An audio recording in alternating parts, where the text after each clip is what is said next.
All right, welcome everyone to the October 10th Board of Supervisors meeting. We will start with the Pledge of Allegiance. I pledge allegiance to the flag of the United States of America, and to the republic for which it stands, one nation, under God, indivisible, with liberty and justice for all. All right, and we're starting with a public hearing. And I call to order the public hearing to consider and possibly adopt Ordinance H.R. 473, amending the Code of Tredyffrin Township, Chapter 208, Zoning, Article 2, Terminology, Section 2086B, Definitions, Word Usage, by amending the definition of height of building. Ms. Koopman. Thank you, Dr. Gussie. The board does have 5 exhibits to offer into evidence for the record this evening. They are as follows. Exhibit 1 is a proof of publication of the notice for this evening's hearing in the Daily Local News on September 29th, 2023. Exhibit 2 is proof of publication of the notice for this evening's hearing in the Mainline Times Suburban, dated September 24th, 2023. Exhibit 3 is an email and copy of distribution list to those who wish to receive such notices of tonight's public hearing, sent September 21st, 2023. Exhibit 4 is a review letter from the Chester County Planning Commission related to the proposed ordinance. That review letter is dated July 19th, 2023. And Exhibit 5 is a copy of the proposed ordinance itself. And those are the exhibits for this evening's hearing. Thank you. Do we have a motion to adopt Ordinance H.R. 473? So moved. Do we have a second? Second. Any board comments? Any public comments or questions? All right. Hearing none, this is a roll call vote. And our order has changed here just to mess with me. We're going to start on our right with Supervisor Basker. Aye. Supervisor Humble. Aye. Supervisor Holt. No. Supervisor Wysocki. Aye. Supervisor Freed. Aye. And Supervisor Miller. Aye. And I vote aye. Motion carries.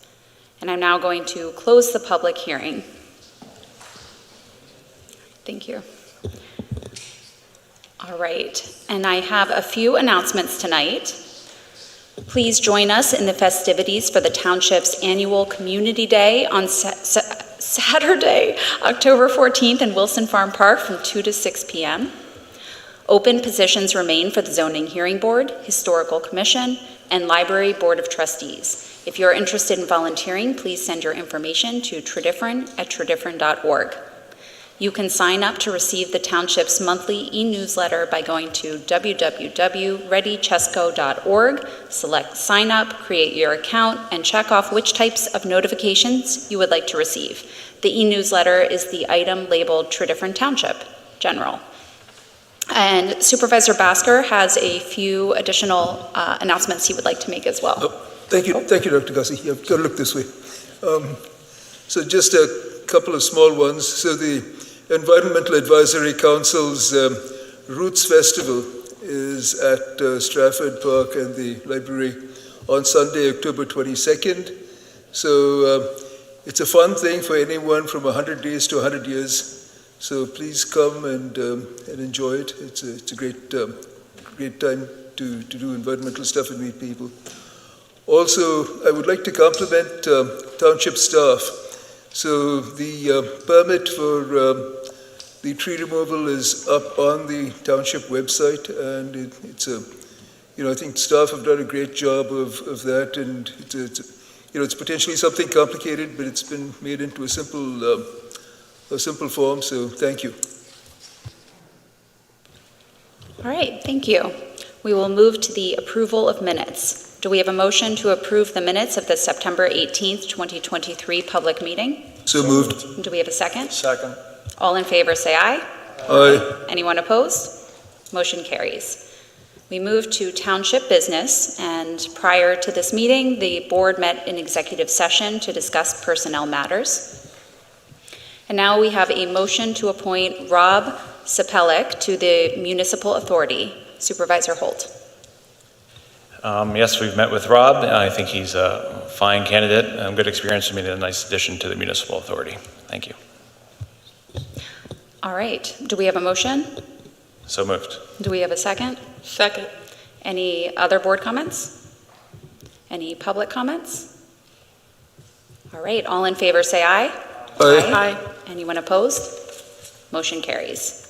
Next, we have a motion to reappoint Rob Croner to the Library Board of Trustees. Supervisor Basker?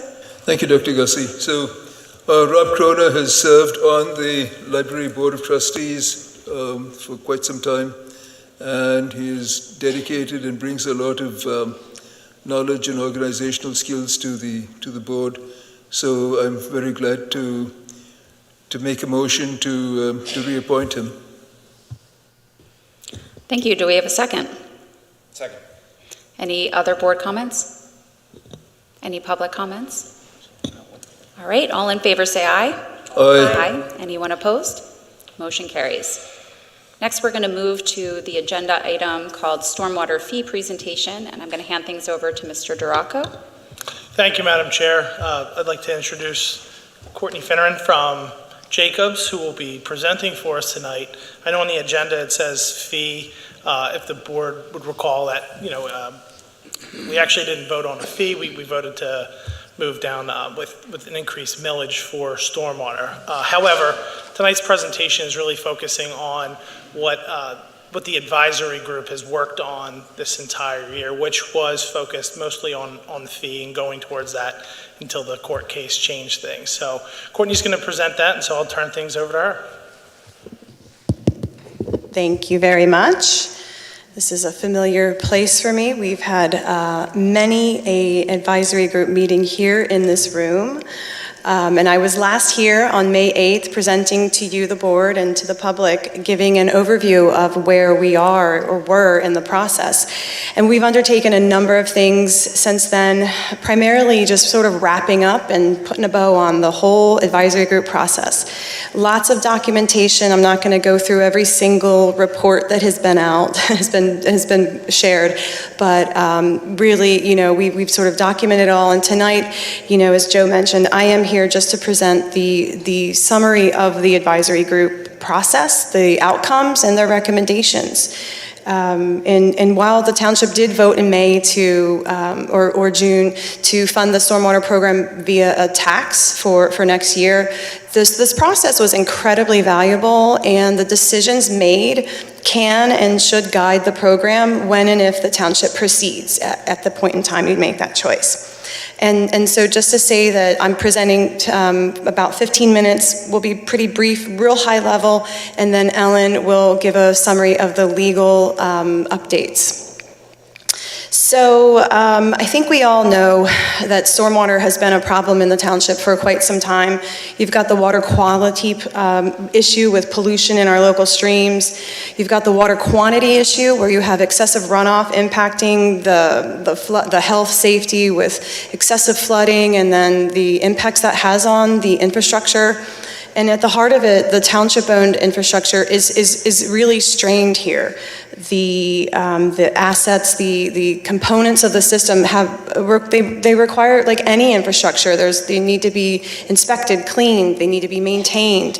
And then there's this issue of the sort of orphaned pipes, which were constructed historically with no easements, which are, in the eyes of the state, the township's responsibility. And so, leading off the advisory group, we were able to carve up these challenges into four categories of problems, of challenges here. I mentioned the aging infrastructure and the need to extend the life of the assets and the needed maintenance associated with those. The climate change and the flashy storms that we're seeing are causing substantial financial impacts. We're seeing the Idas, the 1,000-year storms, happening more and more. And then you add the regulatory layer, which no one likes, but it's the truth. We just have, there are regulatory requirements that all municipalities are required to implement.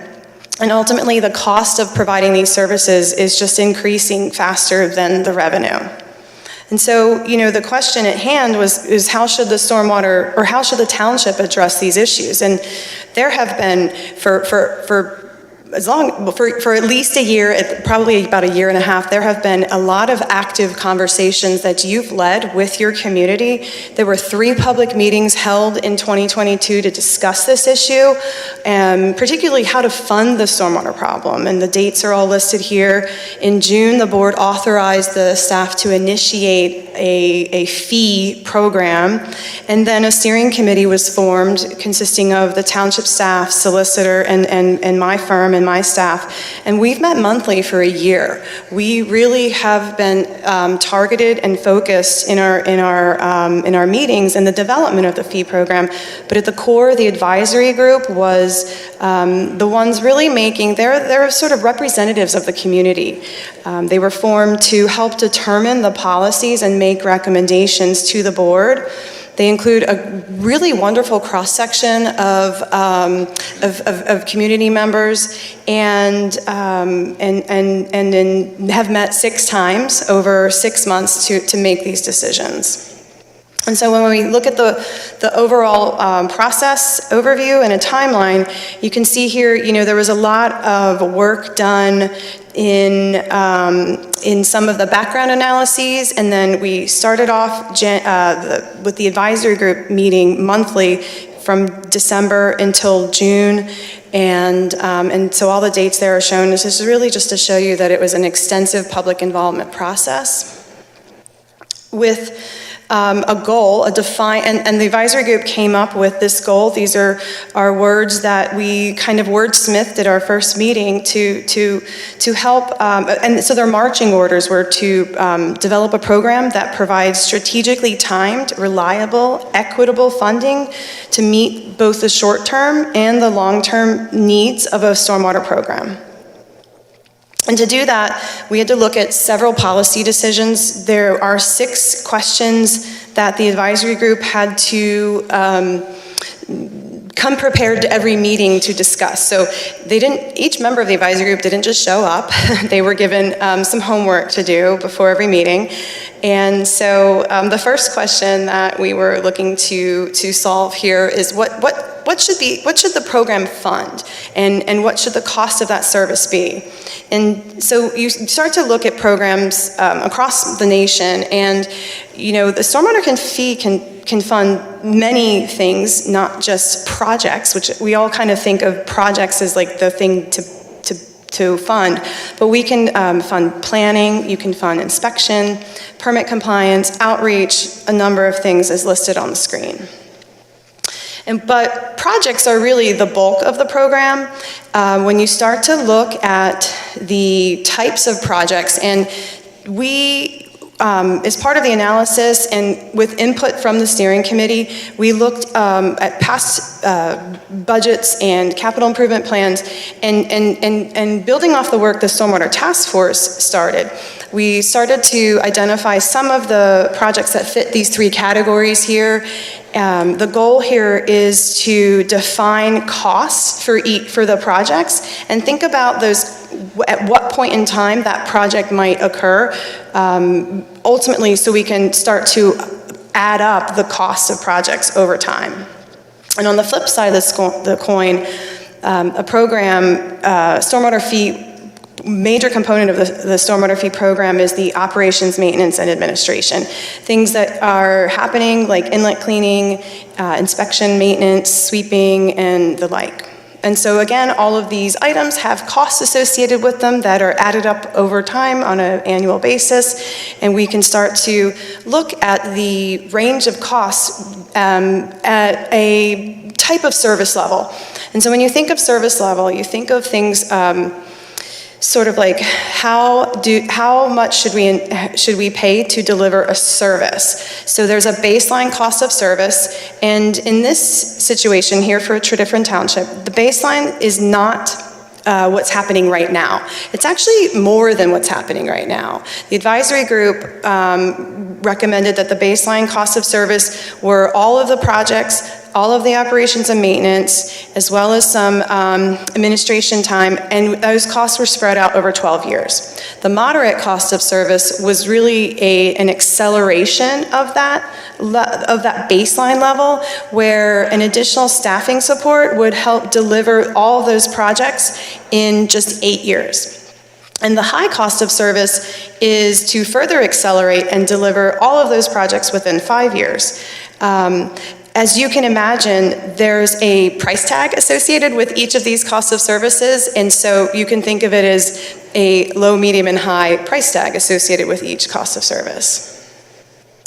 And so the advisory group made the recommendation to fund the moderate cost of service funding level. When you sort of look at each pie chart of cost over time, what that equates to is approximately $3.4 million annually and of all of the items I mentioned earlier.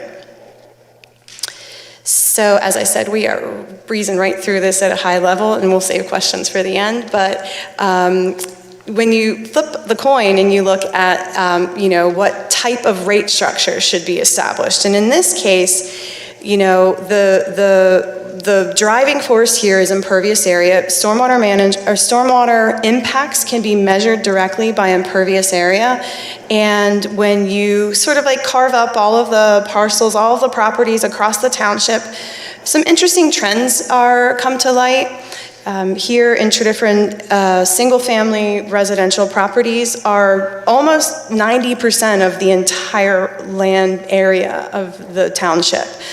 However, when you look at the impervious area associated with those parcels, with those residential properties, it's only about 43% of the impervious area.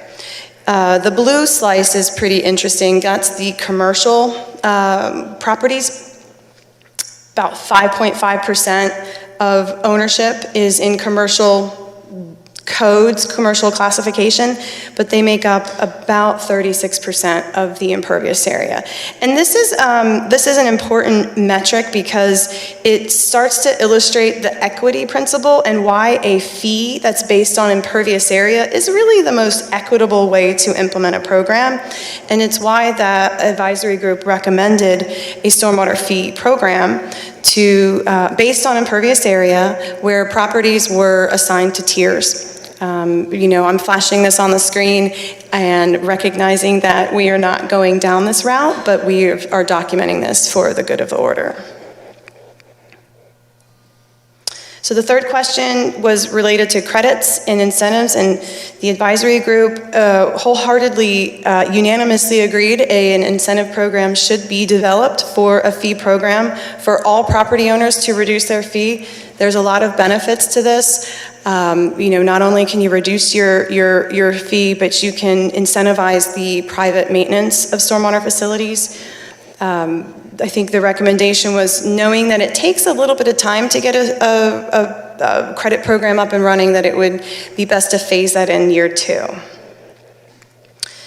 The exemption question was one that we spent several meetings talking about, and at the end of it all, the advisory group's recommendation was that everyone should pay the fee regardless of tax exempt status, except for the local government. And this really makes a lot of sense because township-owned properties, it's just like an inefficient and unnecessary transfer to charge yourself and pay the fee. But they're all listed here, the exemptions. Appeals, there should always be a mechanism for ratepayers to appeal their bill if there's an error, and so the advisory group agreed that an appeals process should be developed. And finally, the question was and these are more implementation questions, obviously, so, what billing method should be used. The advisory group recommended that the township can determine what billing method is best given the circumstances at the time. And that would likely be a line item added to your water and sewer bill when the time comes. So all of that in much greater detail is described in great detail in a summary report we are showing on the screen. We have submitted this report to the advisory group, and we are awaiting comments and feedback. A final will be available for for the township by the 17th of November. And at the end of the day, we are pretty much at the end of the project here. We have made some updates to the website. I just sort of flashed a screenshot of there's an update that's posted so that the communication can be made to everyone. I do want to just really thank the advisory group as well as the staff for all of your time, all of your participation, and all of your input. It's been quite a year, and I think we've got a lot accomplished. And with that, I will pass it over to you, Ellen. Thank you, Courtney. So I will be somewhat brief here. As was alluded to, the original recommendation had been, and really the recommendation from the advisory group had been to implement a stormwater fee. However, the legal framework for that approach was thrown into question when a very similar stormwater fee program was challenged here in Chester County. So while stormwater fees across the country and in the Commonwealth are not new, they are still relatively new in Pennsylvania, and the Borough of Westchester had adopted a fee in 2018, and the Westchester University refused to pay and challenged the borough's fee and their authority to levy it against the university on the basis that the fee was actually a tax, and that the university as a tax-exempt entity was not required to pay it. The Commonwealth Court, which served as the trial court in that challenge, ultimately ruled in favor of the university and said that the stormwater charge functioned as a fee, or sorry, as a tax, and could not be imposed upon the university. And given that legal situation, the approximately almost 60 municipalities across the Commonwealth who currently have stormwater fee programs are in somewhat of a limbo, and many communities like Tredyffrin are in something of a limbo trying to decide how to move forward. The borough did appeal the Commonwealth Court ruling, and that is working its way through the process of the courts. The borough's brief was filed in mid-July. It was interesting to note that there were many different what are called amicus briefs filed in support of the borough's position, including municipalities from across the Commonwealth, Philadelphia, Pittsburgh, Lancaster, and Radnor, to give you a sense of scope of the municipalities who are similarly positioned as the borough and have functioning stormwater fee programs and wish to continue to operate them. The university, as represented by its parent entity PASHI, their brief is due on October 16th. We do expect those briefs to be filed at that time, as well as some amicus briefs in support of the university's position. And then we'll have to wait and see what the Supreme Court, Pennsylvania Supreme Court, decides to do. Oral argument will be set. The different parties will argue their positions to the court. The court will ask them questions, and then a decision will follow, likely sometime in 2024, but it's really unclear as to, there's no rule basically as to when the court will issue a decision. And adding to the uncertainty of the legal landscape is the fact that it's not really a yes or no question necessarily for the court. They could simply uphold the Commonwealth Court's decision and agree that the fee functions as a tax. They could reverse the Commonwealth Court and say, no, the fee functions as a fee. But there's also just a great sort of gray area in between where the Supreme Court could determine that, they need more facts just based on the legal posture in which the case was ultimately decided by the Commonwealth Court was sort of early in that fact-finding process, and the Supreme Court could very easily say, we need to develop the record a little bit more, send it back to the Commonwealth Court, and take additional evidence. And that would just draw out the uncertainty even longer. So in light of that uncertain legal landscape, we did advise the township to proceed with funding their stormwater program by millage at this point in time. That does, unfortunately not necessarily address some of the equity concerns that the advisory group and the township wished to address by using a fee instead of a tax.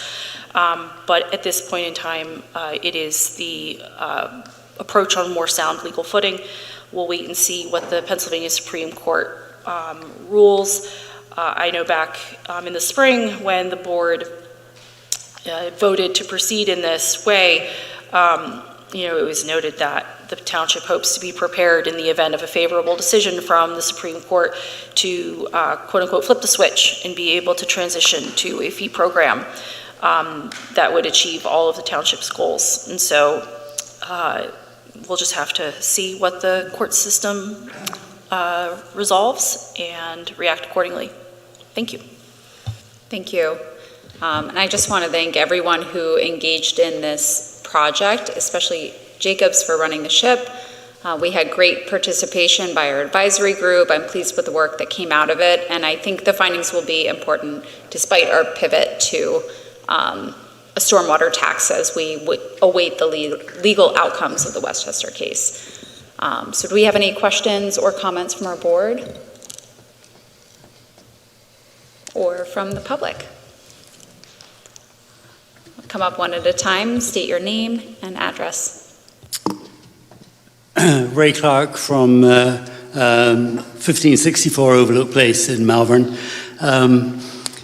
That presentation was like a whiz-bang thing, but the one takeaway that I think everybody should come away with from that is this is a big deal.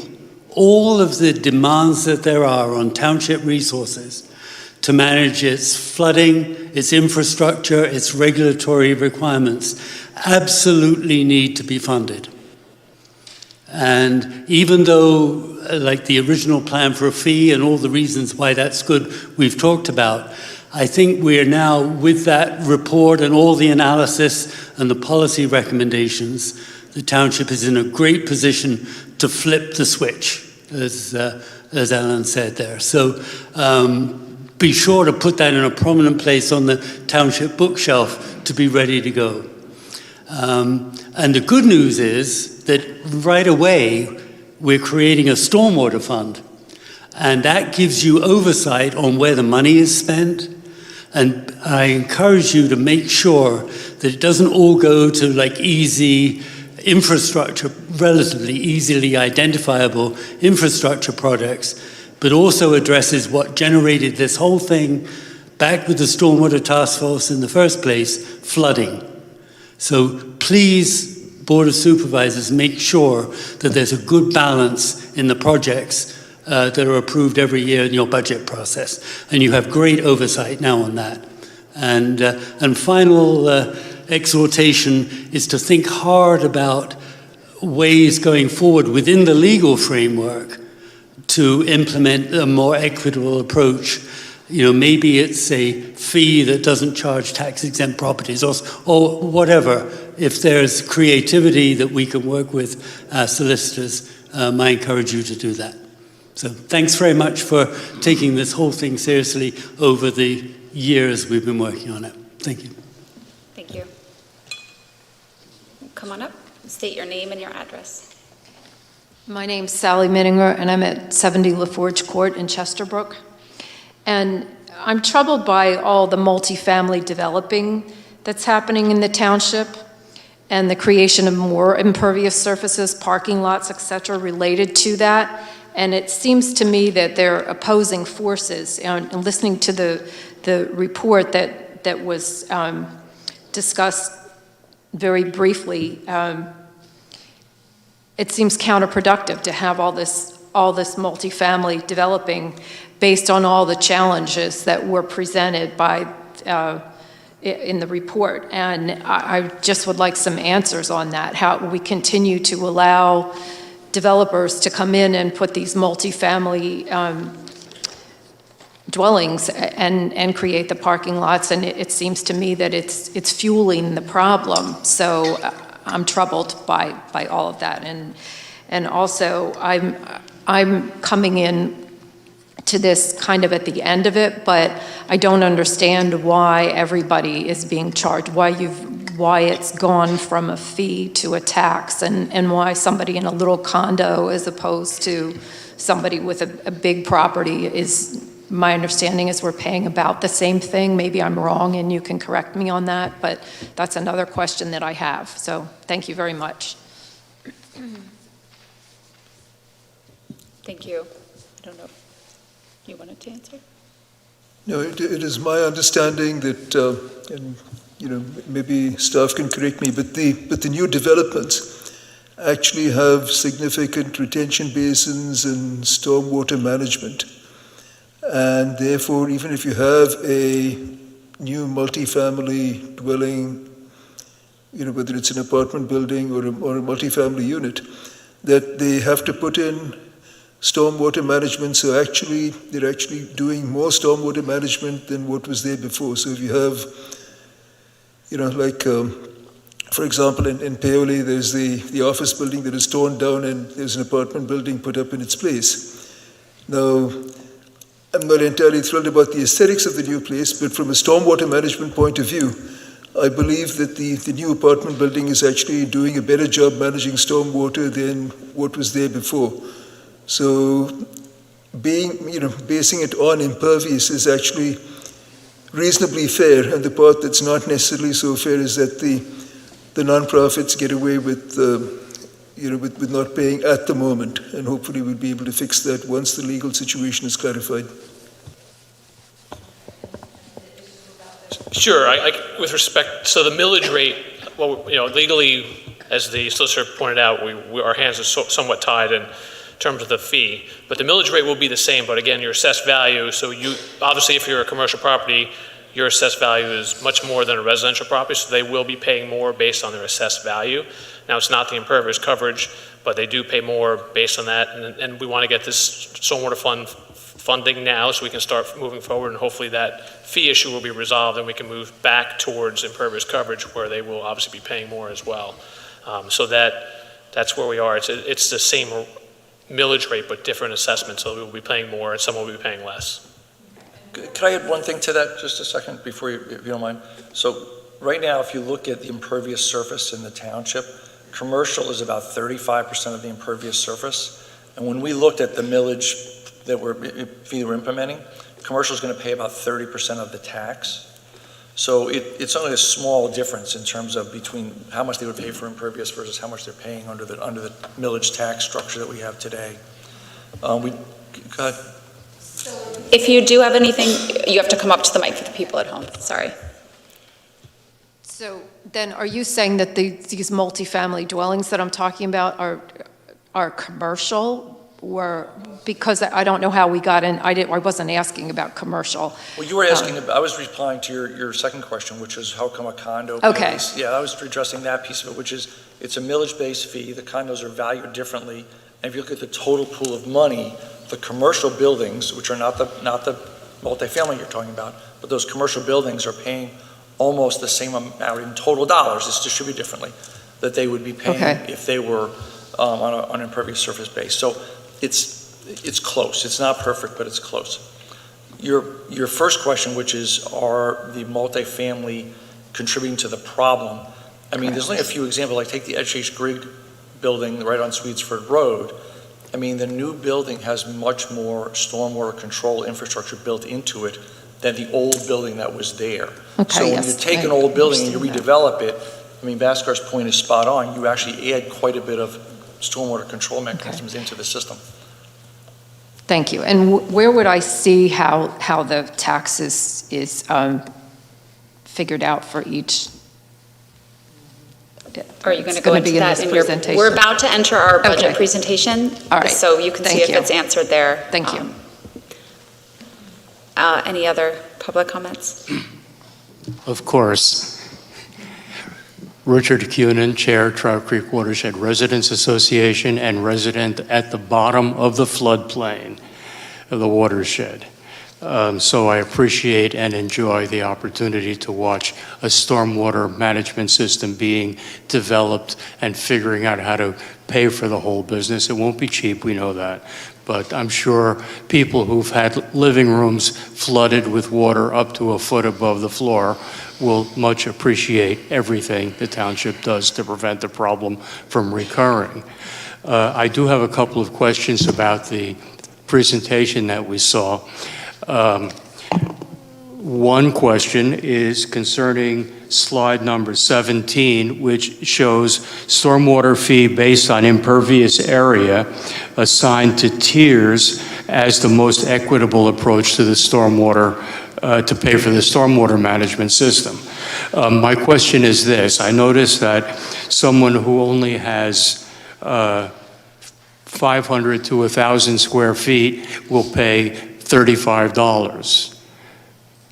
Let me finish. I will listen to you in a moment. The highest tier is 10,000 square feet. Now, my concern is Gateway Shopping Center is 221,050 square feet. 3,042 square feet of that is rentable space. My question simply is, will this tier system be applied in some way to requiring Gateway, region centers, or whatever the management system company is called, to pay their fair share? I mean, if they have 10,000 square feet is the top tier, and you have a 221,000 plus square foot property, are you going to multiply 10,000, divide 10,000 square feet? Or are they only going to have to pay for 10,000 square feet? So I breezed through that slide. What I didn't say, bad me, was that we developed 10 tiers. 10 tiers. Anything over 10,000 square feet of impervious area would be charged based on their actual impervious area at a rate of $47 per 1,000 square feet, if the fee project were to be implemented. Okay. $47 per 1,000 square feet. Would it then be a base? No, wait a minute. No, Jacqueline, hold on. Would it Per be? 1,000. Yes. Would it So you have to be do the math. then a base rate of 10,000 square feet, and then they would have to pay 220,050 square feet additional because of 211,000 square feet at $47 per 1,000? It's based on Everything above the 10,000? Everything above 10,000. Okay. It's whatever we carved up the property and determined what their actual impervious area is. So if it's, I'll do easy math. Yeah, please. So Mr. Coonan, the advisory group, there were a couple of different conflicting things. One is simplicity to implement, and the other was fairness. And so The other is? Can I finish, please? And so for the big commercial properties, we decided we wouldn't measure them. We would actually just calculate the actual impervious surface. So Gateway is a big property. It's not part of the tiered system. So just take that slide, don't talk about it. We're going to measure how much impervious surface it has and charge them based on the actual impervious surface. That's not practical for every single house in the township, right?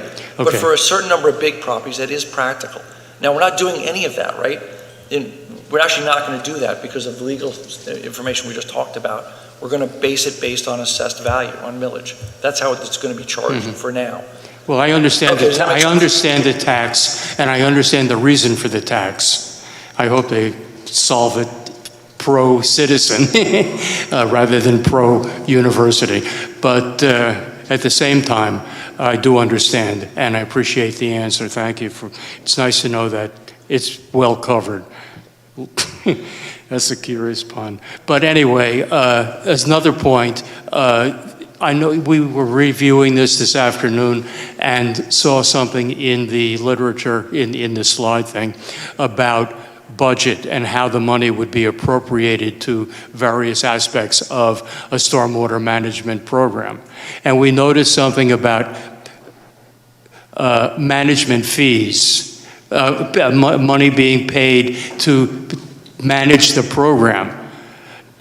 Is the intention to hire a stormwater person who will then manage the stormwater project? And if that's why you've calculated a salary, I'm calling it a salary, into the budget, or is someone going to get overtime, or how is that? What are you doing about personnel to handle this all of the other things that the township, beyond what the township ordinarily does, like run the street sweeping machine and clean the inlets at the stormwater inlets? I'm happy to answer that. So the approach is we have Steve, who handles, all the stormwater projects run through Steve. We also have, in the budget, who will also be there, is another staff member in our engineering department. And I'll get into it in the budget slides, but what we've done traditionally is we allocate salaries for certain people like myself, Mr. Martin, Steve, Darren, across our funds. So our general fund, our sewer fund, now stormwater. So the approach in this budget and what will be going forward, Steve spends most of his time dealing with stormwater and stormwater related matters. So his salary is going to be moved there and then allocated back partially to the general fund. And then he'll have a staff member, same thing, will be in the general fund, but allocated a little bit across our other funds based on the projects they work on. Okay, so in addition to employing current staff members to do the work, you are contemplating hiring additional personnel? We have the personnel that we need in the budget already. We're just allocating it differently. In Courtney's presentation, we had already anticipated that and built that into the budget. Mm-hmm. But we already have the personnel we need. And again, it's going to be a combination of Steve and his employee plus our, whatever engineering firms we hire to do the projects. Okay, another point that I would like to ask about is something that Supervisor Miller mentioned earlier, that new construction will have, shall we say, state-of-the-art, updated, current, contemporarily designed stormwater management systems, and that those will be maintained, we hope. But the problem that has been brought out in the past is that existing stormwater systems were built under other regulations, and under current circumstances are not as effective as more modern systems. We're experiencing more and more 500-year storms. Over the past 100 years, we've had, I think, 5 or 6 of them. Most of them have happened within the last 20.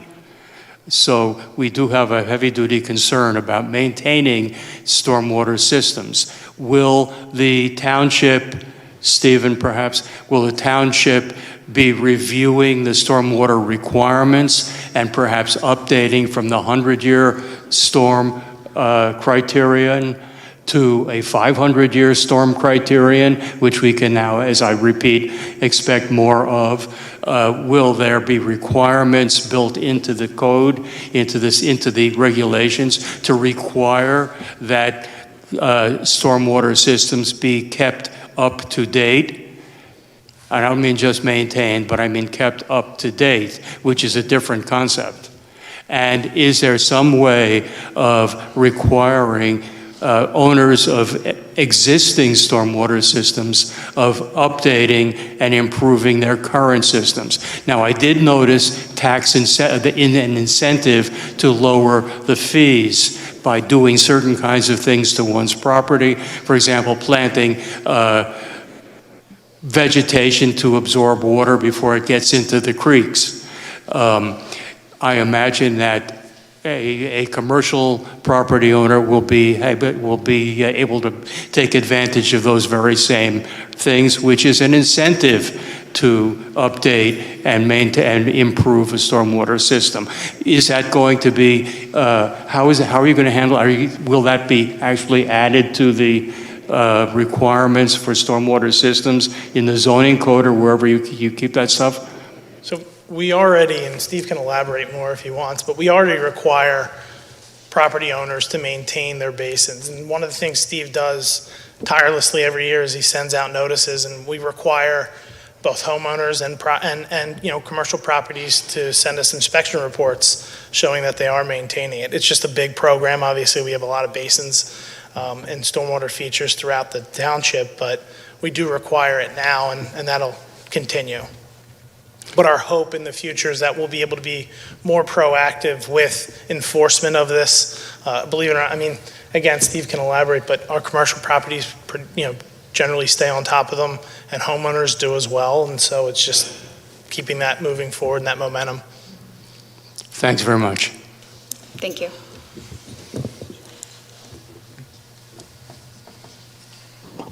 Jacqueline Cunin, Richards Road. My question goes back to slide 17.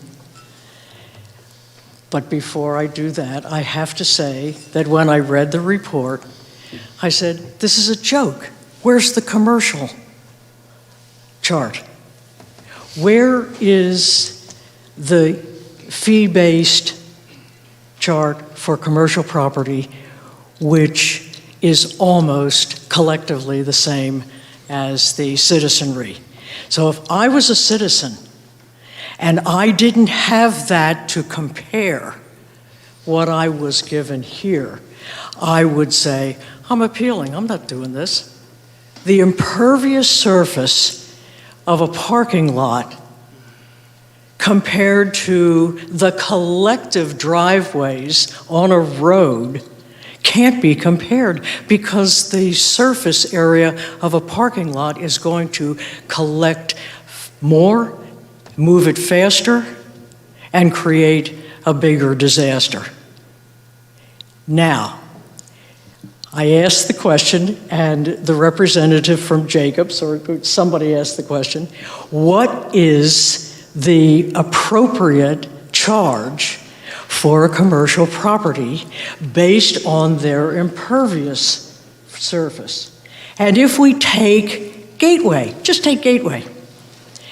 So they're counting the roofs of the buildings that they say are available, and you're taking the parking lot, and you are multiplying it by $470 for every 10,000 feet. You get a fine or a tax of $10,389.35. That's correct. That's what they should be paying. Because we cannot shoulder the impervious nature of these commercial properties, which were approved without stormwater basins underneath their lots. There was no, they just dumped into the stream. That's the way it was done in the 70s. So here we are.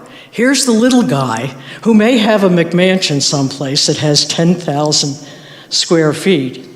And we find out that over 10,000 square feet, it's $47? Did I mishear you?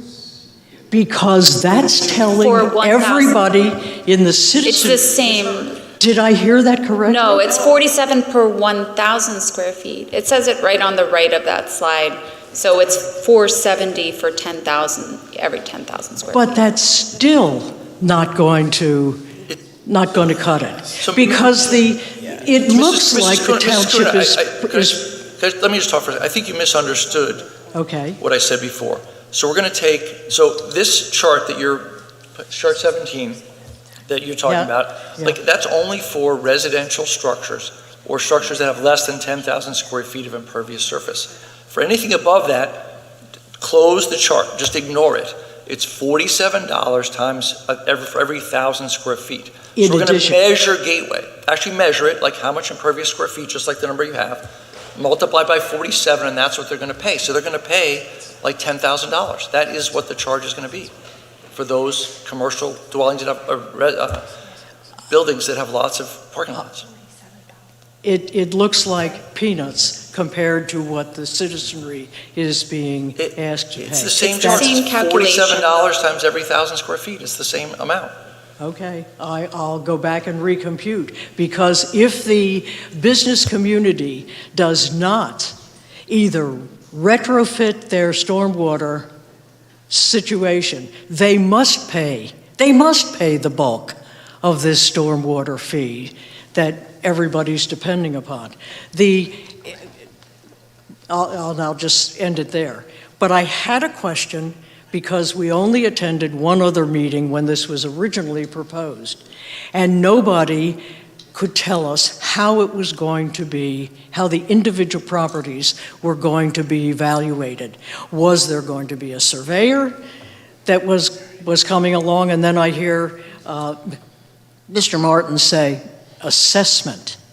So how is this property with this square footage being tabulated? You're going to be swamped with applications to explain, because I don't remember that anything more than that a particular kind of house on a road that had a particular length driveway, one would be surveyed and the rest would be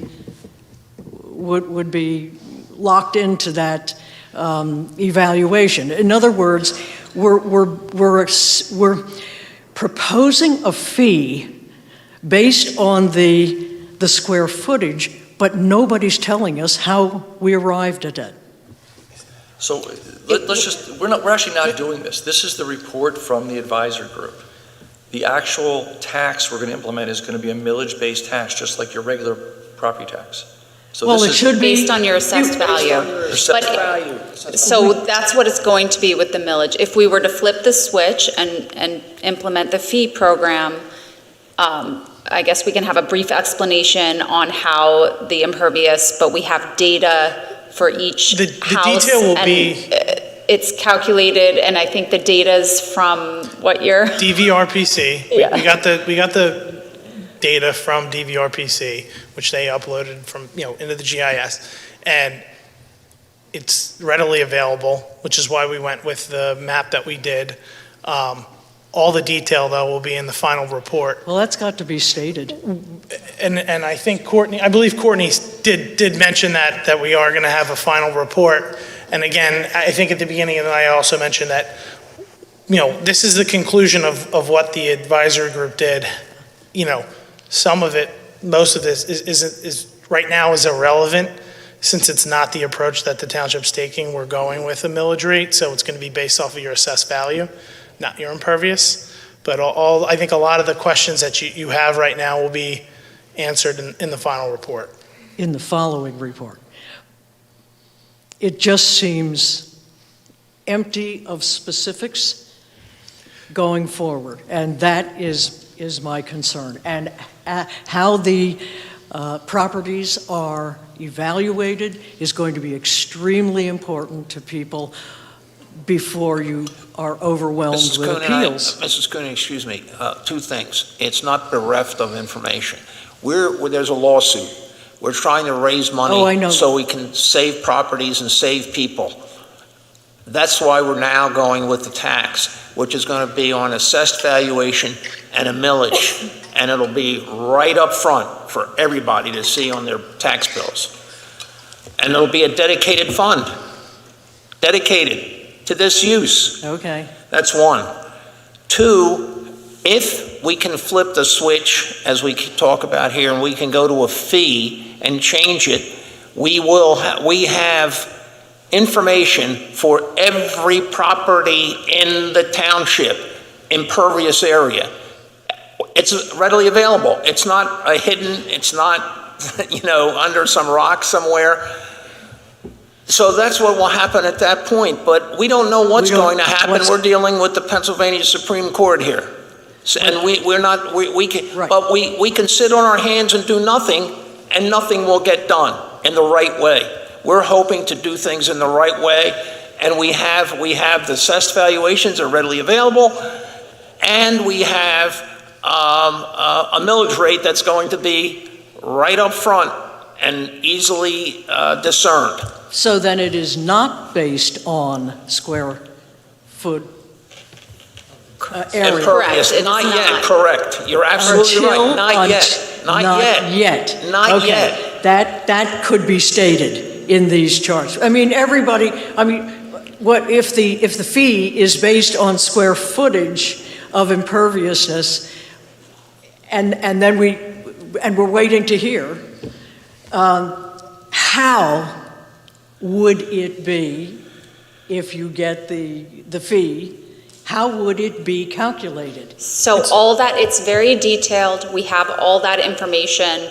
They've already done all that work. It's a massive amount. You're going to get the report online in November. Okay. And after you read that report, you can come with us with questions. We won't be implementing that until we can, but feel free to read that report. But we do have all that information. So this report really doesn't reflect what might happen. So the November report is going to be the report that says we can either we can charge a fee, and it will be implemented based on a particular formula for a This is a particular summary property, of all that. it will not be. It'll be a tax, and it will be based on the assessment of the property. And Is the that report correct? in November is going to summarize all the report of the advisory group, and that's going to be all about the fee. This is a summary that you just heard today of that report, but it's going to have all the data, new all the things. detail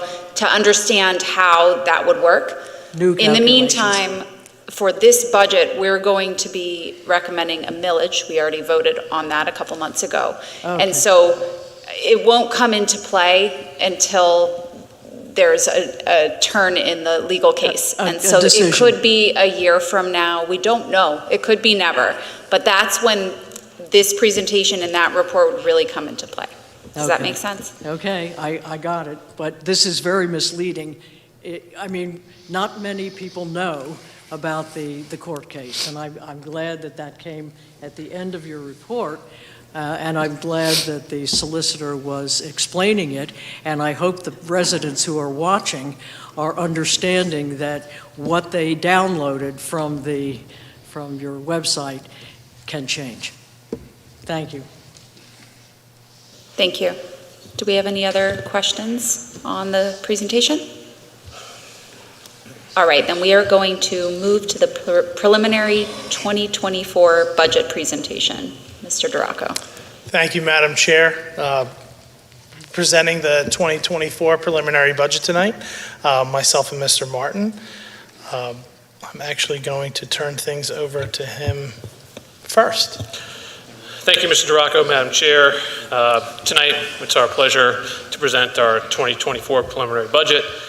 I'm going to be kicking it off and closing the event, but most of the work will be done by Mr. Duraco, our Assistant Manager and Finance Director.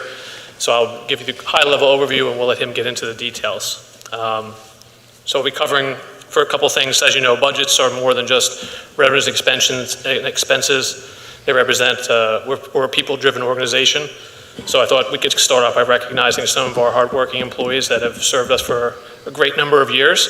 As you can see in this chart, we have some well over 30, 35, 25 years that have committed to this organization, this community. So while these budgets get approved each year, these are the people, along with our department heads, that get the work done for us and keep us on track. So we haven't done it in the past. I just thought it would be a nice thing to do to recognize some of them tonight. Let's talk a little bit about what we'll be focusing on tonight in terms of the budget, building for our future. Once again, this budget is focusing on lots of different projects. For the general fund projects for parks and bridges, And we'll also be talking about some new initiatives. One was the Fire EMS Fund and how we're going to fund those services going forward, and a focus on stormwater, as we just discussed a little bit with the prior presentation. We're going to talk about how that is going to be implemented also as a separate fund to really give us the funding and revenue necessary to complete those projects. As always, we always say we continue to deliver excellent services. You know, what does that mean to you? That means your parks. We've increased park events each year. We have all kinds of nice events in the parks, capital projects, replacing bridges. Our road program's been very aggressive over the last few years, and that we hope to continue that as we move forward. And of course, central to that is always fiscal responsibility. We take each dollar spent here very seriously. Each budget process, you know, our focus is to keep our expenses for you and for us as low as possible, while doing the best job of providing those services for you. And we always look to find savings and also to find additional revenue through grants and other support services to get the most from our dollar as we move through these projects. And finally, we'll touch on what the environment we're operating in. I think we're all, as residents, you're also operating in as well, with high interest rates, some uncertainty going into 2024. Mortgage rates are up, and you'll see that reflected in our budget as well, as we have made some reductions in building permit revenue for 2024 and made some adjustments for real estate transfer tax as well, just to be prudent and conservative in our approach and how we move into our budgeting process. So with that, I'll let Mr. Rocco get into the actual nitty-gritty, and I'll be closing it out at the end, and then we'll open for questions. Thank you. Thank you, Mr. Martin. I'll lead off with what I'll say some good news. We are recommending no tax increase for general fund operations. Any year that we can do that, I think we come away exceptionally proud, again, given that year over year our costs are increasing. Another positive is that this budget decreases the use of reserves for operations, and we'll get on that. I'll touch on that. As Mr. Martin just mentioned, I did decrease the revenue assumed for transfer taxes and building permit revenue. Again, with the current interest rate environment, we are seeing an increase in our savings, and therefore, a new challenge for us, which is one that we haven't had in quite some time, and that's managing our cash flow to utilize every dollar we can. And then, again, this budget contemplates and recommends dedicating millage for stormwater as well as fire and EMS. Overall, our 2024 general fund budget is $21.69 million. Of that, the largest portion, as it always is in our budget, is stems from real estate taxes, which is about 46%. Our real estate transfer tax makes up about 17%. And again, as Mr. Martin mentioned, we did decrease our assumption there in our budget for 2024, coming down from $3.85 million, which is what we expect revenue to be at the end of 2023, down to $3.7 million. We've also reduced building permits. Again, the assumption there is that given the current environment, we're seeing fewer and fewer land development, and so we only have a few approved projects right now, and so that assumption is there. Grants is down. We're reducing grants, and most of that, $430,000, about 400 of that is just from moving the state aid pass-through that we get for the fire companies for relief into the EMS fund. The one big increase that we have is to offset is we did increase our interest rate assumption, and then in this budget we do in the 2024 budget we do anticipate using some reserves. And our forecast, again, is a positive. We're not anticipating using any reserves in 2023 for operations. As I mentioned, again, no tax increase. We reduced revenue for transfer tax $150,000. It's a 4% decrease over this year. We decreased building permit revenue $100,000. Again, we anticipate coming close to budget or meeting budget for building permits, but again, we're decreasing that 3%. We're increasing interest revenue, almost $400,000. Again, it's a decrease from what we're anticipating for revenue in 2023, but again, we anticipate using some reserves to cover not just operating, but also capital for next year. But again, we were able to reduce the use of reserves in 2024 down to 6%, or by 6%. Our fund balance right now sits at 79% of our 2024 proposed budget, which again, this would mean we're only using 3.7% of that to balance the budget, which is significantly less than the 7.5% that we can use in our fund balance policy. So we still maintain a healthy fund balance moving into 2024. For 2024, again, the average residential tax bill will be $624.71 for the general fund, millage staying the same at 2.682 mils. And I'll get into the full tax bill a little bit later on. Again, I like to show this chart every year for the board. It just shows our use of reserves. So while we used $111,000 of reserves last year, actually all of that, none of it was for operating, all of it was for capital. So again, even in these times, we're using far less than what we're budgeting, which is again is a positive and allows us to maintain flexibility should we need it.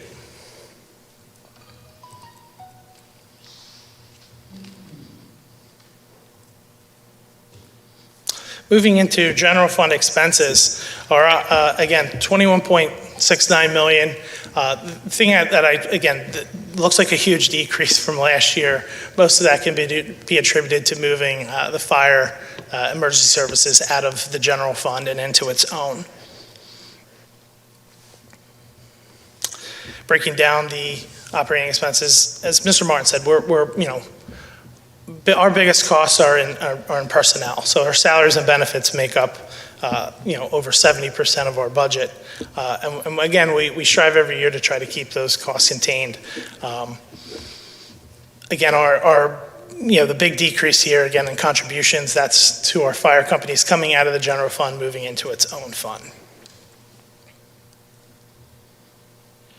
Breaking down, again, a decrease in the general fund budget by over $3 million, mainly moving from the $3.15 million of the contribution for the Bridge Avenue Fire Station for Berwyn Fire Company out of the general fund.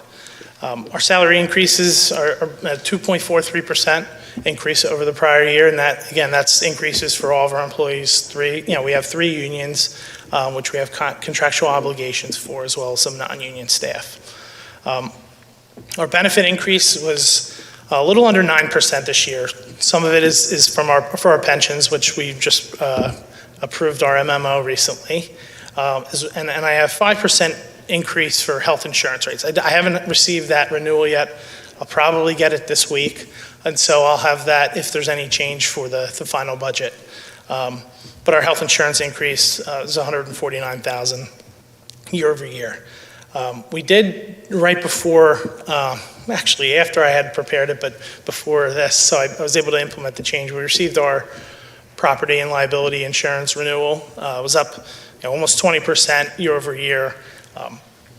It's being driven by our mod rate, so the easiest way, easiest way to describe that is essentially we get charged a certain percentage for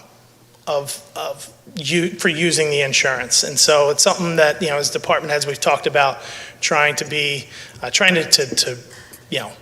a little bit more careful, take a little bit more time, and reduce that number year over year if we can. But the biggest driver is the reinsurance market. Over the last couple of years, a lot of natural disasters, and this is how you end up paying for it in the long run is through rate increases. Again, breaking down the general fund, 57% of it goes to our biggest department, obviously. And then, breaking down the rest is administration includes, true administration, Mr. Martin, finance, HR, overhead, all gets rolled into that. Again, the The change here, year over year, if you were looking at last year's chart, it would look like police jumped, but again, that's just because we removed fire and EMS.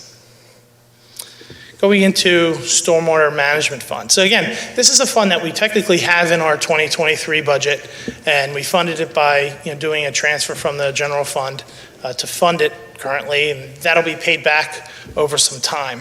But now in 2024, we'll actually have some revenue. The operating budget is a little over 2.5 million.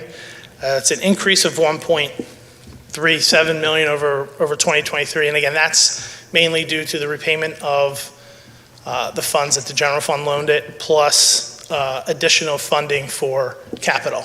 There'll be a mix in our budget of debt service and cash, and so this budget does have debt service. It has $300,000, and I'll get into the projects, the main projects that we're going to be funding with that debt a little bit later.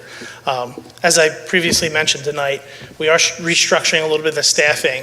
Steve spends most of his time dealing with stormwater and stuff, so we've allocated his salary and benefits and some of his staff to this fund. And so along with that and our other salary increases, $168,000. We do have a capital budget of $7.37 million this year. Of that, 3.15 million, or 3.75 million, I'm sorry, is to the FEMA and PEMA home acquisition program, where houses that constantly get flooding sometimes are able to be bought out under this grant program. And so Steve's been working 2 years now on this program, and we're hoping that we can wrap this up. But again, that's a big driver of that cost. And something that we'll touch on later, a little bit later, and it's something we mentioned in our approach going forward is, we have a lot of projects going on in stormwater. We have, in this budget, we have 7. And a lot of them address, there is some infrastructure projects, but a lot of it, Steve will talk to about it if you ask. It's flood reduction, it's pollution reduction, and so we have 7, and that's a lot. And one of our approaches is that we're trying to get things done, and so we'll touch that a little bit later. So what does this mean for the average residential parcel? Again, based on an average assessed value of a little over 230,000. I anticipate our millage rate to be 0.68 mils, which would mean an average increase for your tax bill of $158.38. And as Mr. Martin liked to point out to me over the last couple of weeks, that's the average. So some people are going to pay less, some people are going to pay more, but that's our average residential impact. The Emergency Services Fund, this is a brand new fund for 2024. And again, this really is the culmination, this fund is a culmination of the work between Tredyffrin, Township, and our volunteer fire companies, as well as the study that we had completed earlier this year by Dr. Andrews. The total operating budget for this fund will be $2.66 million. Our capital budget for this is $6.83 million this year. And again, all of the capital, it will be for the 23 Bridge Avenue project. This does include a fire administrator position for the second half of the year. We recognize that this is a ongoing situation, and a lot changes day over day, and so this was a position that with Easttown and our consultant, we identified as being a need, because again, it takes a lot of work, and our fire subcommittee, along with myself and Mr. Martin and Mr. Fitzgerald, put in a ton of time this year, and so recognize that we put other things off that also need to be addressed. And so our hope is that this will be our central person to handle our this fund and other tasks going forward. Another great positive for us is, and this is a big priority of the board, We increased our funding to our volunteer fire companies by $482,000 for next year. This will help reduce the reliance on part-time staff that they have currently, and it moves us closer to our ultimate goal of having 24/7, 365 coverage, ambulance coverage at all of our stations. So that was a huge priority, and we're working towards that. And again, the fire company's been excellent partners in all this, and so this is a big step forward for all of us. So what does this mean? Again, taking a millage approach, we're recommending that the millage rate be 0.605 mils. The average tax bill for residents would be $140.92 for next year.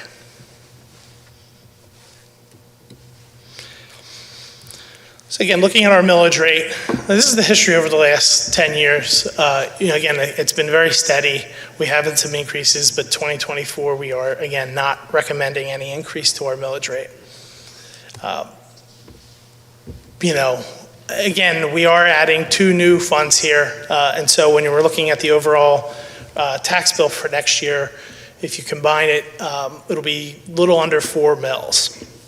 The other important note that I want to make is that, while we are identifying separate millage for stormwater and fire, EMS, that is dedicated. So that's locked up. That's not money coming into the general fund and going out. It's dedicated.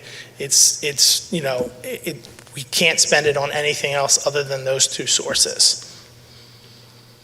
So overall, where do your tax dollars go? Again, the school district remains, and I hope as long as I'm here, it'll always be the largest portion of your tax bill at 76%. The county sits at 13%, and now again with both the fire and EMS and general fund, our total millage will make up 11% of the average tax bill.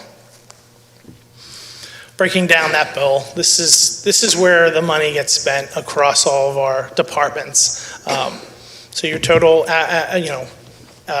average tax bill for next year will be $924.02.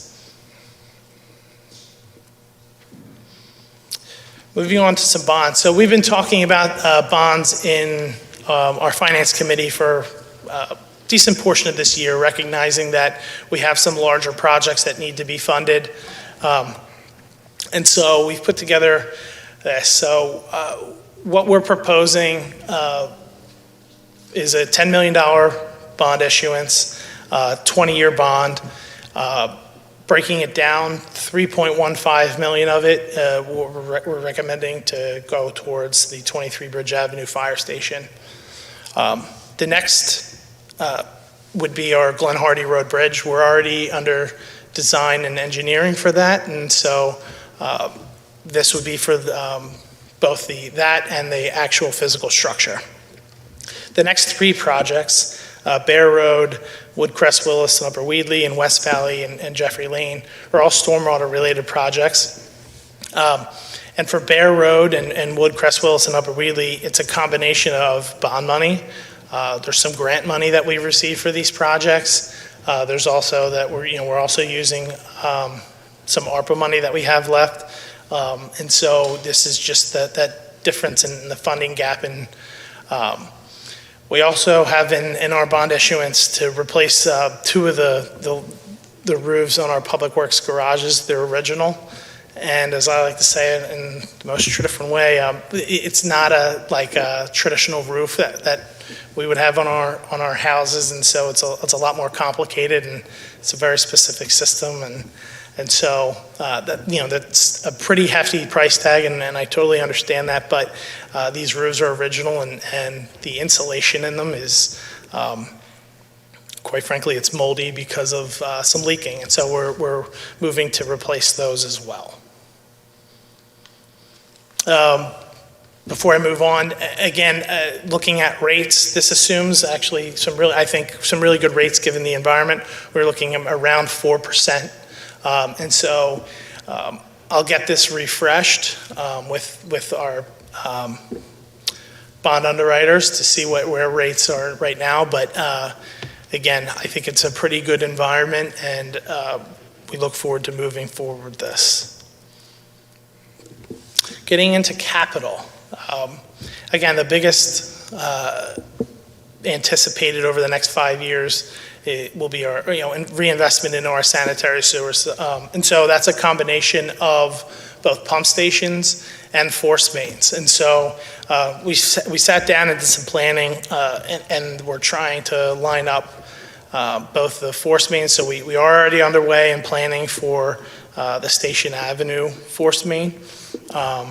And then we'll work through that as well as we work through the pump station replacement. So the next biggest, again, it's a very large, over $14 million that we're anticipating investing into stormwater. Again, both infrastructure and flood and pollution reduction there.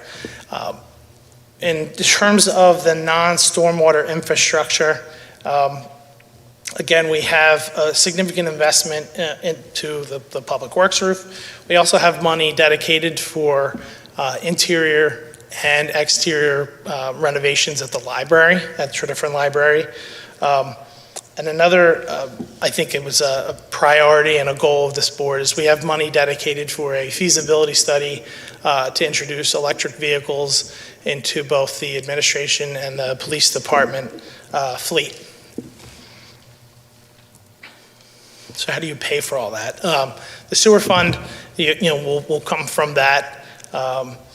This plan right now as it stands, and again, we touch on it and mention it in our budget message, we're relying on the use of general fund reserves. And so, every year we try and go out and obtain as many grants as possible. As you can see, we have, both, grants from the federal government, we have state grants, we're using some, our ARPA money.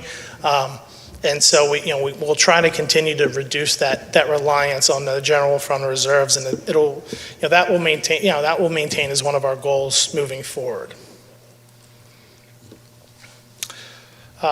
So what are our next steps? So at our next board meeting, we're happy to discuss more on the preliminary budget. I know there'll probably be more questions.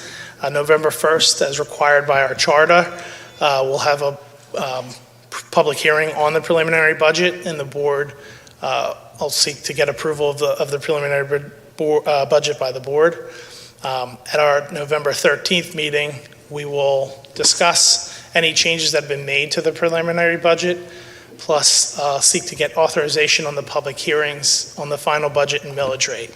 And the thing I want to stress there is that after we get that approval and authorize those public hearings, we won't be able to make any further changes to the budget without having to re-advertise and change dates. So our final budget, we will look to have that approved at our December 18th meeting.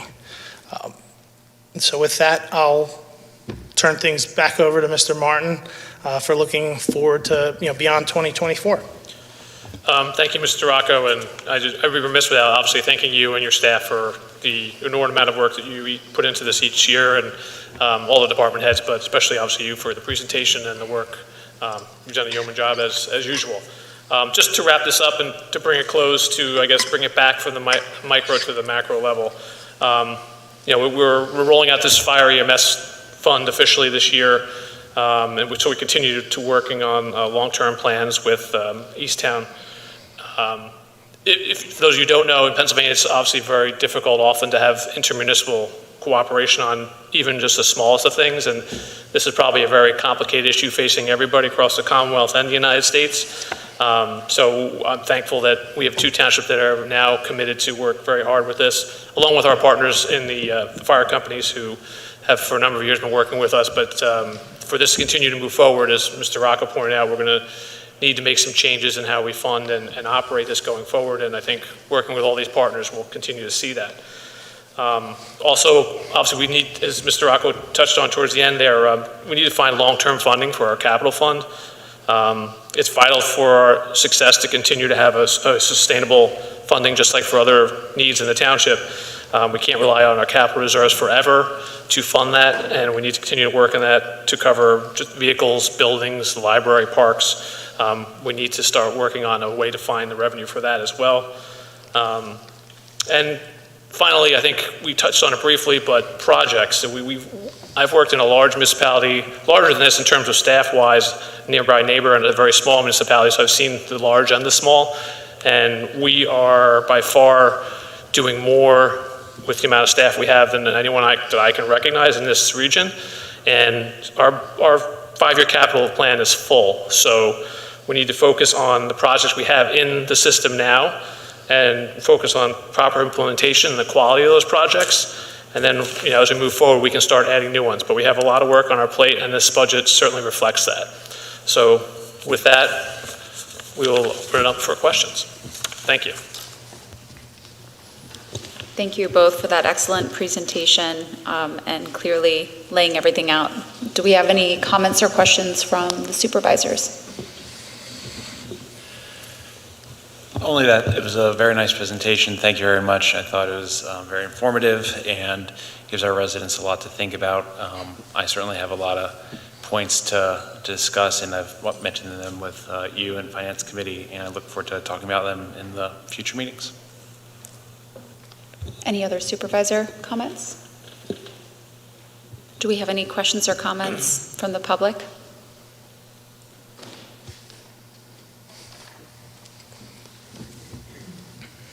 Ray Clark from 1564 Overlook Place.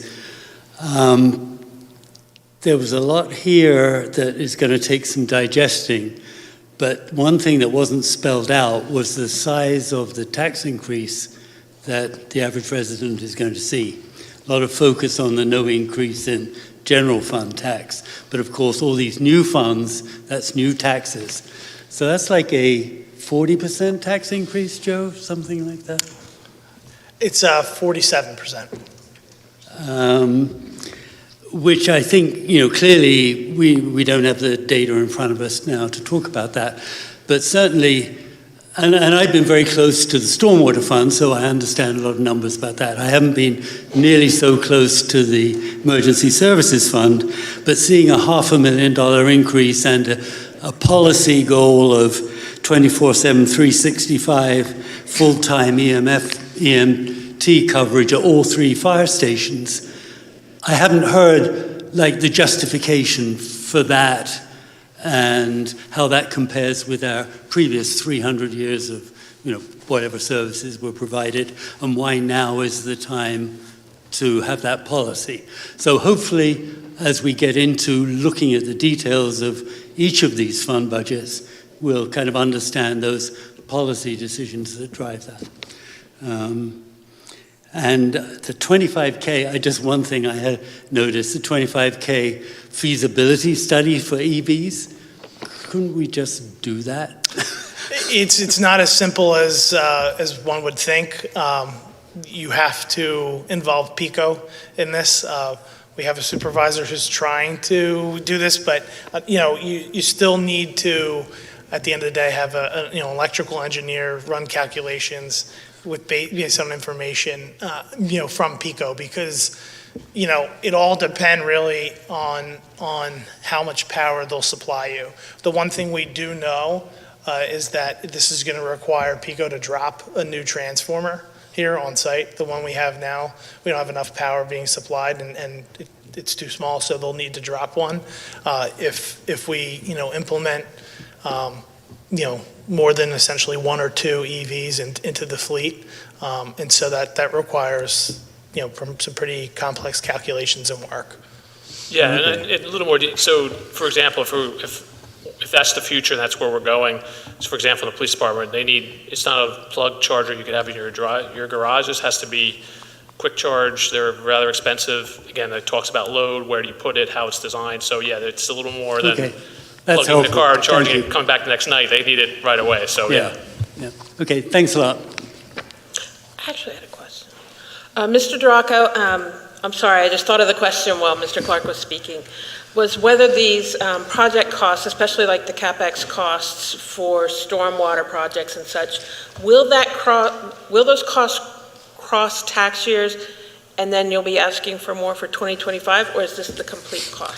So in the planning for this, what I tried to do was, and what I feel like I was successful is look at our 5-year capital plan and anticipate what we're going to spend in those years between the grants, between bonds, and then essentially I'm left with how much cash do we need each year, and then it goes up and down, and so over the 5-year period, the money that we're going to raise each year will cover it, so that way I won't be coming back and going, well, this year I only need $100,000 for capital, and next year I need 800. And so the idea is to try to keep the millage as level as possible. Thank you. Any other citizen questions or comments on the preliminary budget? We have one virtual. Mr. Curry?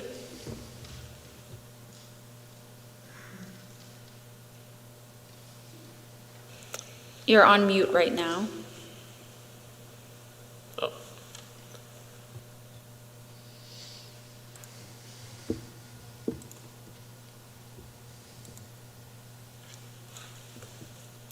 I think it was Ms. Clark. Hi there, Carol Clark, 1564 Overlook. It was interesting. My husband was up at the mic right as I was pushing a text to him saying, ouch, did I calculate this right? Nearly a 50% increase in taxes. And so he was asking the same question I was trying to text in on. Likewise, I understand the stormwater, because we had been apprised of this for years, especially with MS4 and the stormwater projects being identified, et cetera.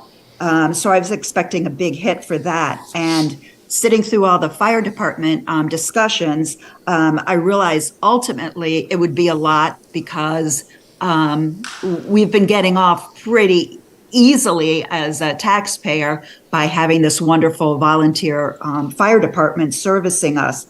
But when I left the conversation last, as I heard it and recall it, we were still trying to get our hands around agreement of what the key issues were that we wanted to address with the fire departments and what services it was that we would be wanting from them, and figuring out how much that would cost, and then ultimately how to pay.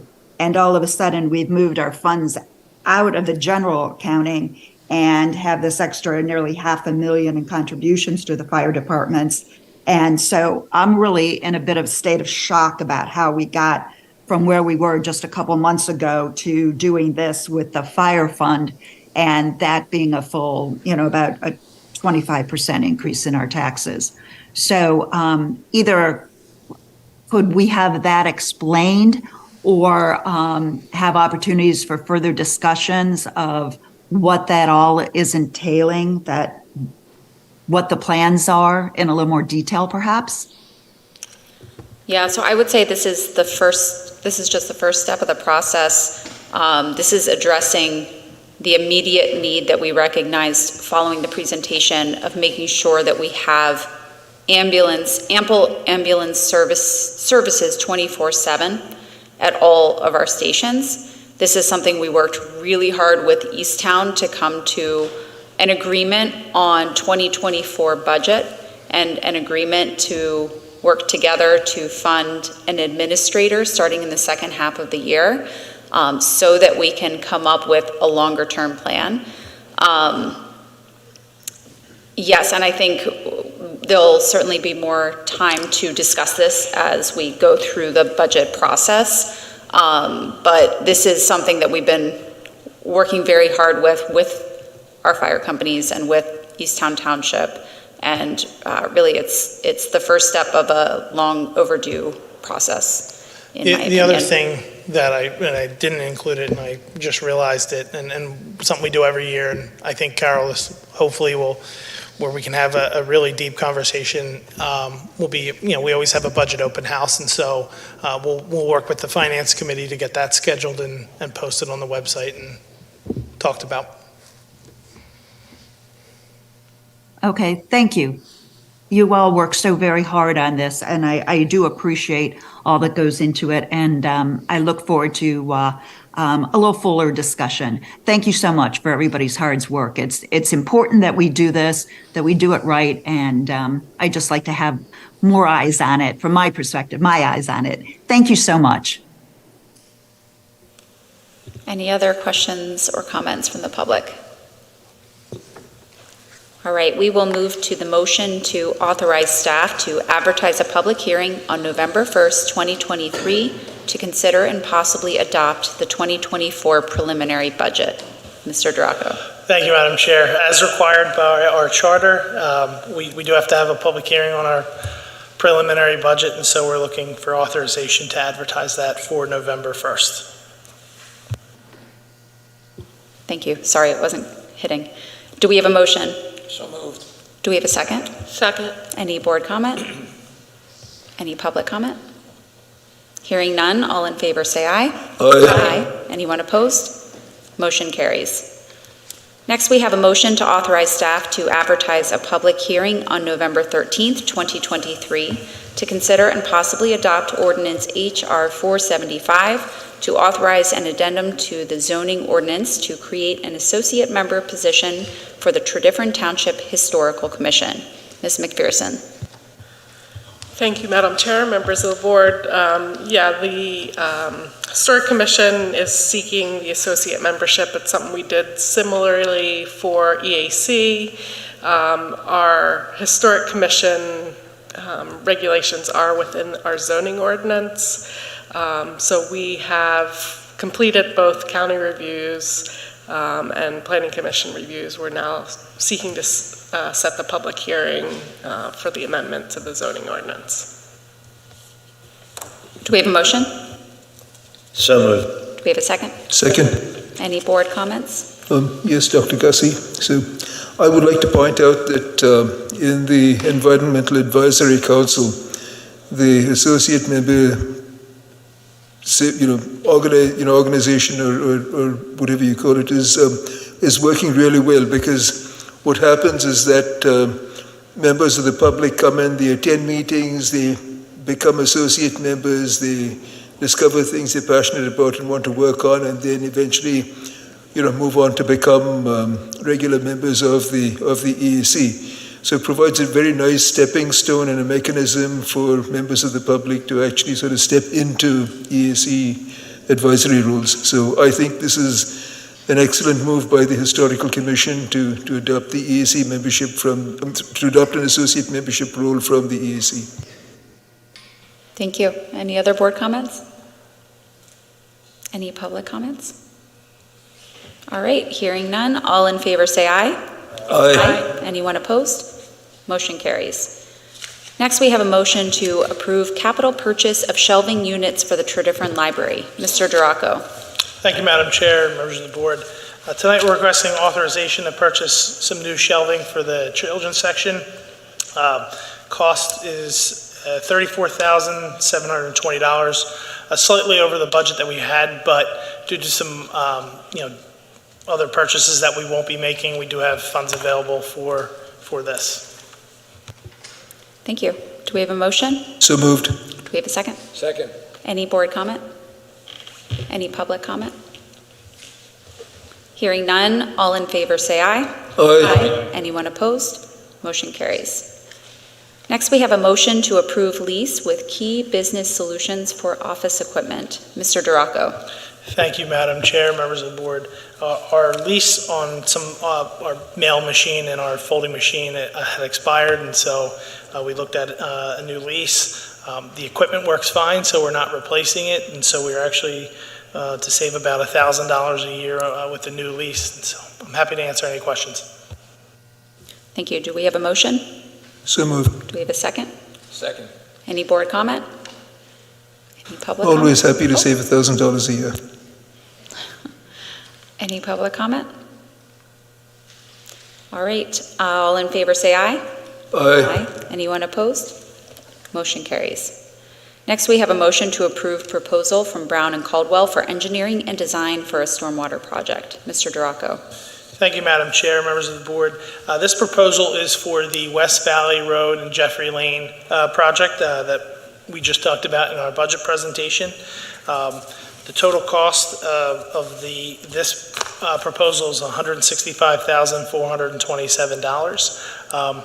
We did have an original design budget approved for this project, and so we'll actually utilize some savings from that, which will reduce our net overall cost for this. But for tonight, we need authorization for $165,427. I'm happy to answer any questions about the project. Thanks. Do we have a motion? So moved. Do we have a second? Second. Any board comment? Any public comment? Hearing none, all in favor say aye. Aye. Aye. Anyone opposed? Motion carries. Next, we have a motion to approve the developer agreement, financial security agreement, and stormwater best management practices O&M agreement from ABH Builder, Inc. for a subdivision land development plan for 958 Mount Pleasant Avenue. Ms. Koopman.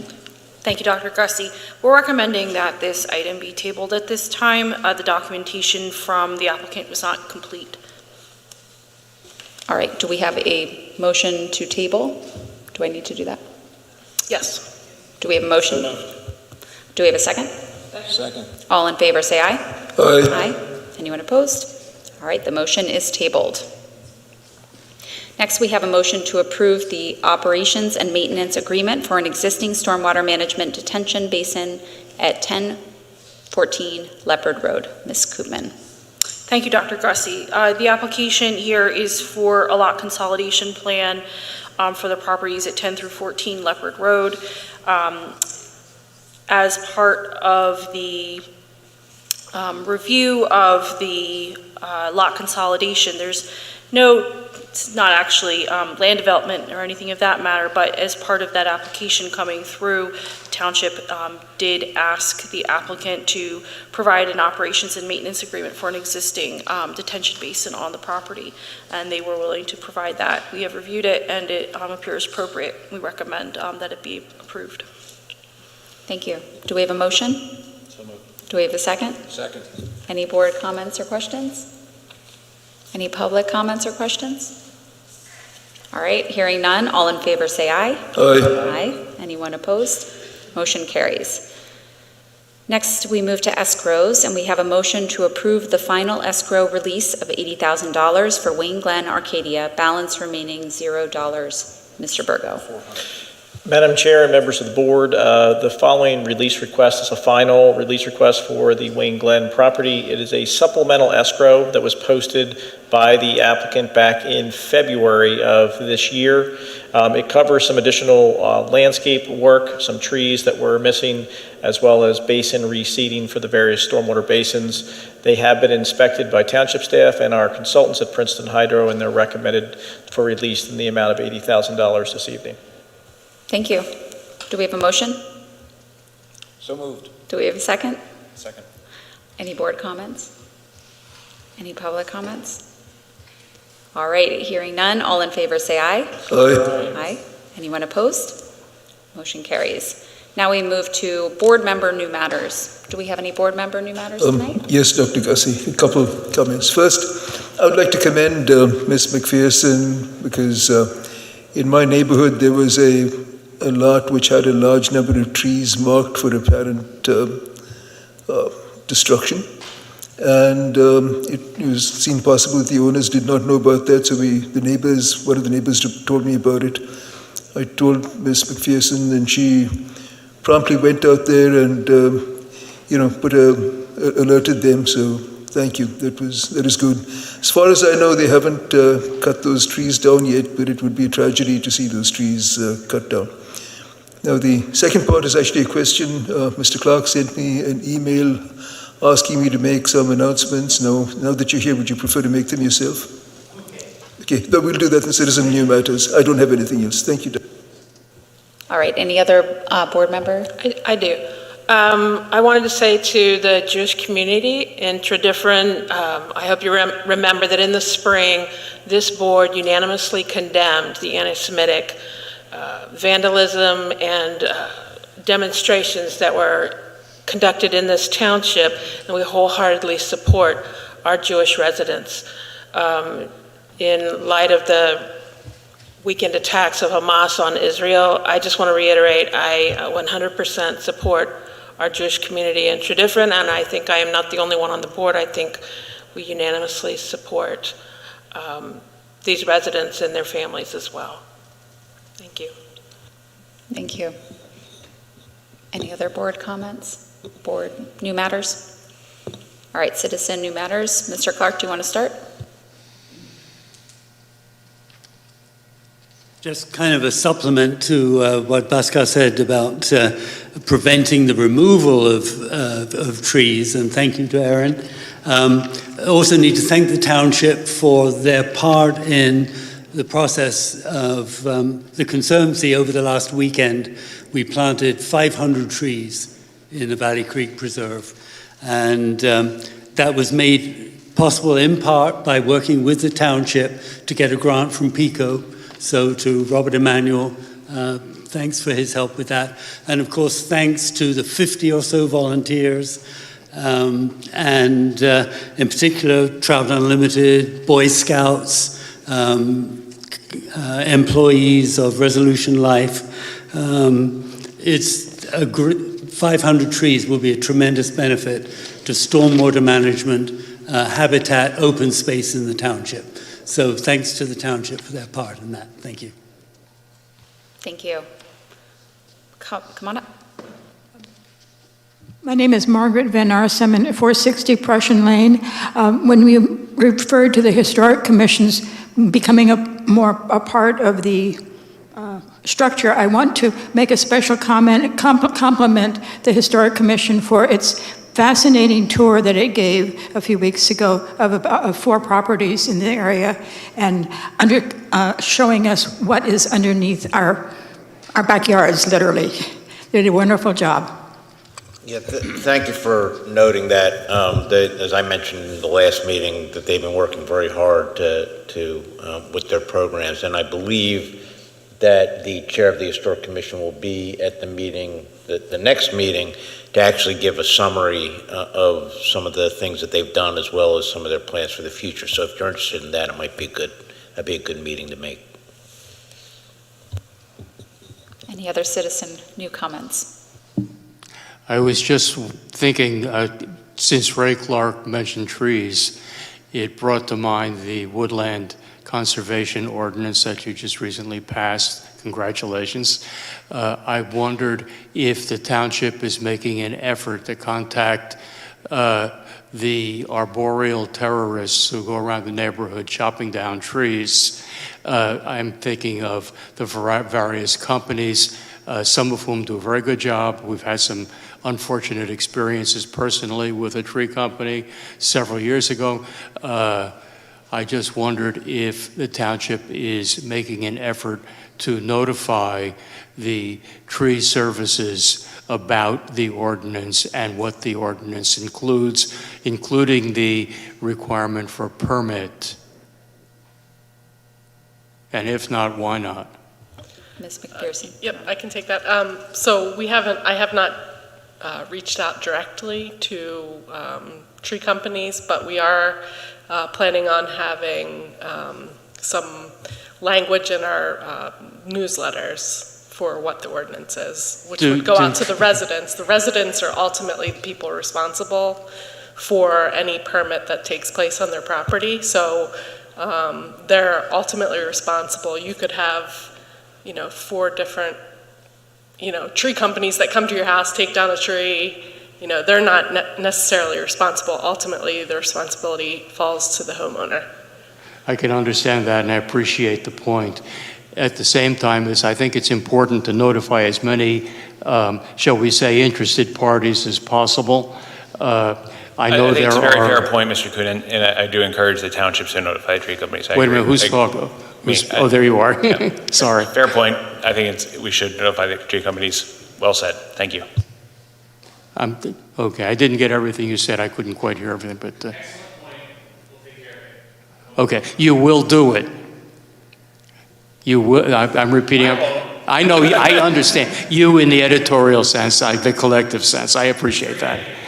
Yeah, Thank rest you. assured, like the local ones are Ward, Horgan, we work with a number of them, so the more reputable ones that are in the area that are work in the township are pretty well aware, but to Aaron's point, you could pick one up from upstate Pennsylvania that may come down and do work. The ones that are local will be informed and are informed, and we'll do our best to inform the others. Okay, I'm concerned primarily because I was speaking with a neighbor shortly after you passed the ordinance, who did not even know there was an ordinance in the works.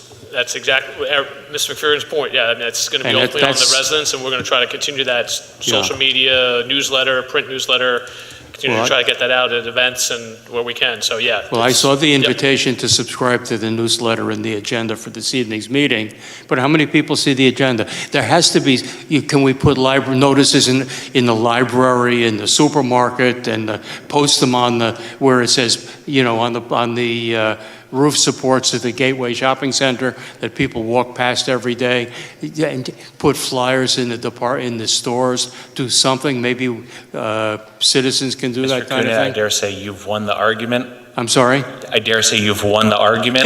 Thank you so much. Gotcha. Okay, thank you very much.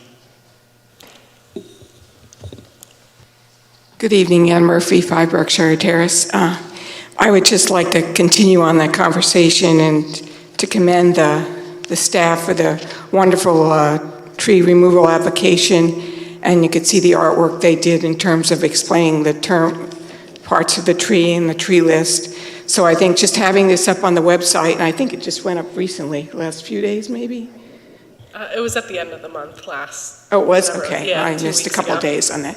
Well, anyhow, it's really very informative. And at the Environmental Advisory Council, we did discuss reaching out to the tree removal companies. We have a list of about 30 or 40 companies, which we had surveyed initially as part of the tree canopy plan. And we'd be happy to work with township staff on. And also Jenkins Arboretum also volunteered to help publicize. So I think we can work together on getting the word out. Thank you. That's great, thank you. Any other citizen new comments? All right, our next meeting is October 23rd, and I will make a motion to adjourn. Do we have a second? Second. All in favor? Aye. All right, we are adjourned. Thank you.